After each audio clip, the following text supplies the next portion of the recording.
Straujas, negaidītas, neprognozējamas pārmaiņas un krīzes. Tā ir mūsu ikdiena. Tur neko nevar darīt. Tādi ir laiki. Vairumam no mums pārmaiņas nepatīk.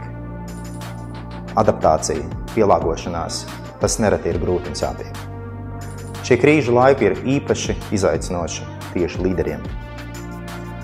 Tiem, uz kuriem mēs raugāmies krīžu un pārmaiņu brīžos, mēs sagaidām, ka viņi, uzņēmumu, komandu, organizāciju vadītāji zinās atbildes, mazinās mūsu šaubas un neskaidrību un palīdzēs.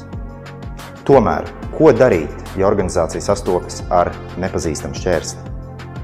Kā rīkoties, ja arī līderiem nav skaidru atbilžu par to, kas notiek, kurp tas virzās un kas būtu jādara?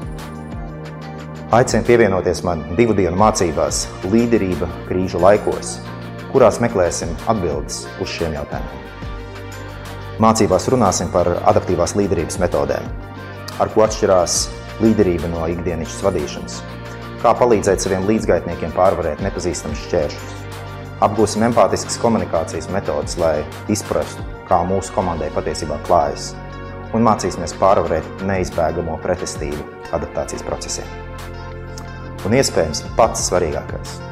Runāsim par to, kā līderim nesadegt, saglabāt rīcības spēju krīžu situācijās. Uz tikšanos!